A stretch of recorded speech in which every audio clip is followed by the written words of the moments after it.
चाहिँ गफ गरौँ साथीभाइ सबै देशमा छरेर अब त्यो पर्सनली कुरा गर्ने कुरा नि हुँदैन अनि काम नहुँदाखेरि चाहिँ बसौँ भनेर बसेको एकदमै धेरै साथीहरू आउनु भएको छ एकदमै खुसी लागेको छ यो चाहिँ हाम्रो सेकेन्ड टाइम हो हिजोदेखि सुरु गरेको हामीले अनि आज चाहिँ एकदमै धेरैजनाले हेरिराख्नु भएको छ थ्याङ्क यू सो मच अनि हामीलाई कति साथीहरूले के भन्छ रिक्वेस्ट गरिराख्नु भएको छ कि तर हामीले चिनेनौँ त्यही भएर चाहिँ हामीले लिन सकेनौँ त्यसको लागि सरी ल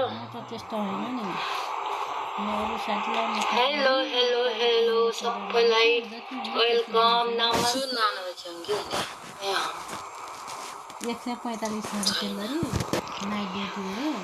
बस्न पाउँदैन ए म यहाँ मलाई चिनेन अनिसा कालो चिनेन त मैले तपाईको फोटै छैन अनि त्यही भएर अहिले लाइभ बस्दाखेरि कि त्यो प्रोफाइल भिजिट गर्नु नि नमिल्ने रहेछ हाम्रो यो सेकेन्ड टाइम हो नि त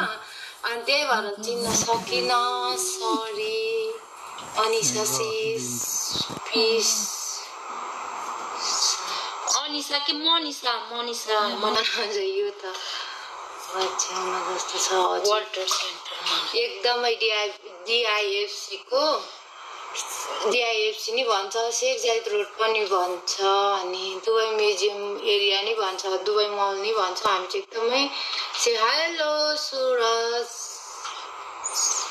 Sunuwar welcome thank you so much जतिजनाले फलो गरिराख्नु भएको छ